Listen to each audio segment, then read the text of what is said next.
Welcome back to ActioFin. Everything so far has been financial, costs, budgets, variances.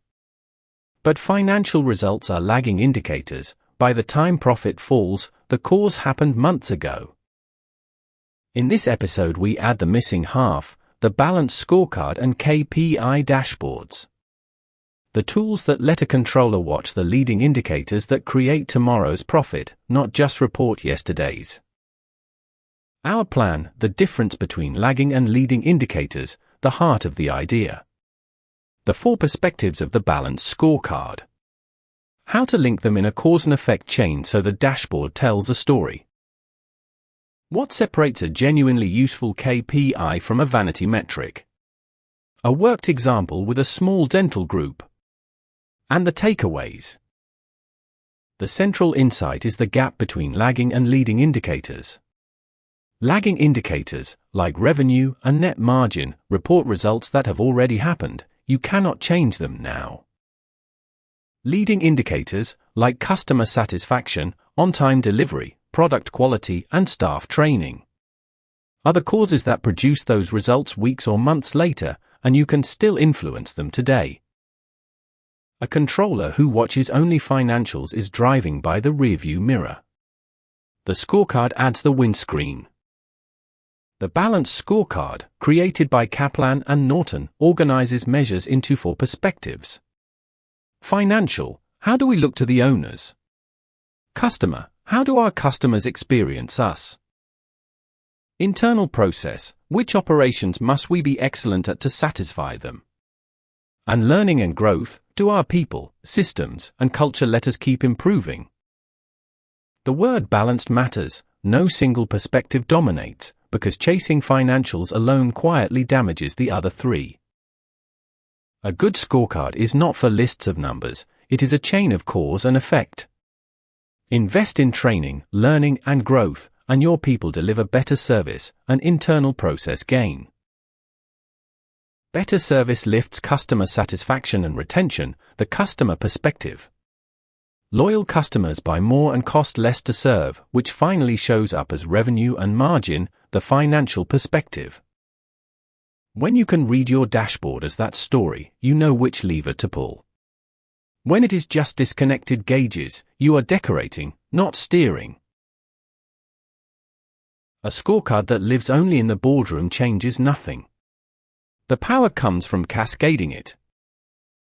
The company-level scorecard breaks down into versions for each department, team, and even individual, so everyone can see how their daily work connects to the strategy.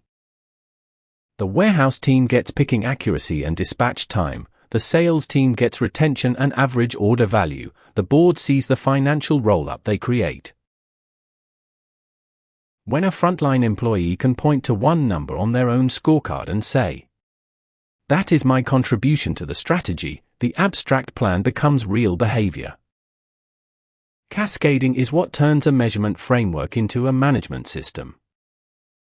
One more discipline before we leave KPIs. A measure on its own is inert.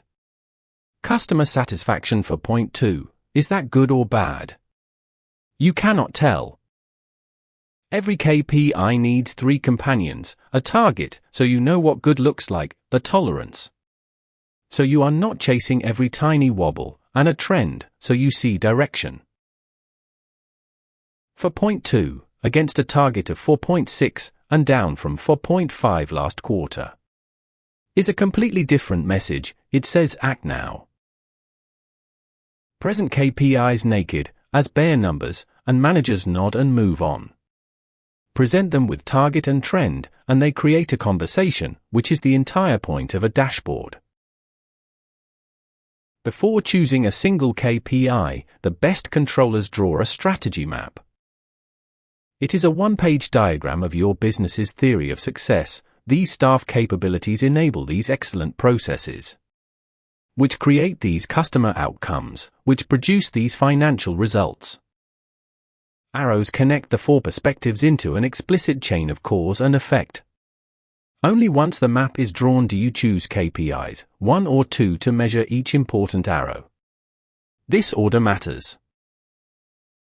Pick metrics first and you get a random scoreboard. Draw the map first and every KPI earns its place by measuring a link in your actual strategy.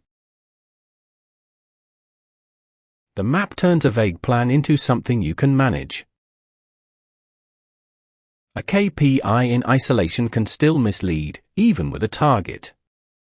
The richest judgment comes from 3 comparisons. Against your target, so you know the ambition. Against your own past trend, so you see direction. And against an external benchmark, competitors, industry averages, best in class, so you avoid grading yourself on a generous curve. A 92% on-time rate sounds great until you learn the industry leader does 99. Benchmarking, especially relative to peers, keeps targets honest and stops a team congratulating itself for steady mediocrity. Where you can get external data, use it. Comparison is what turns a number into a verdict. So what makes a KPI worth tracking? For tests, it must tie to a decision or action. If nothing changes, whatever the number does, drop it. There must be few of them, 5 to 7 per perspective, because a dashboard with 40 gauges gets ignored. Each must have a named owner who is accountable. And it should be hard to game without genuinely improving the thing it measures. Fail that last test and people optimize the metric while the business gets worse. The deepest trap in measurement has a name: Goodhart's law. When a measure becomes a target, it stops being a good measure. Reward a call center purely on calls handled per hour and staff will rush people off the line. Reward surgeons on survival rates and the riskiest patients get turned away. People optimize exactly what you count, including the parts you did not mean. The defense is to pair every quantity metric with a quality guardrail: calls handled and customer satisfaction. Sales volume and return rate, so no one can win one by wrecking the other. A balanced scorecard, done well, is partly a defense against its own metrics being gamed. The hardest, most valuable work is finding your own leading indicators. There is no universal list, they are specific to your business model. For a gym, attendance and cancellation rate predict revenue months ahead. For a software firm, product usage and how many new users finish onboarding foretell renewals. For a restaurant, repeat visit rate and review scores lead the till. The exercise is to ask, again and again, what moves before the money does, and then measure that. Find 2 or 3 genuine leading indicators and put them in front of managers. And you give them something financial reports never can: time to act before the result is set. Consider Lumen Dental, a group of 3 clinics.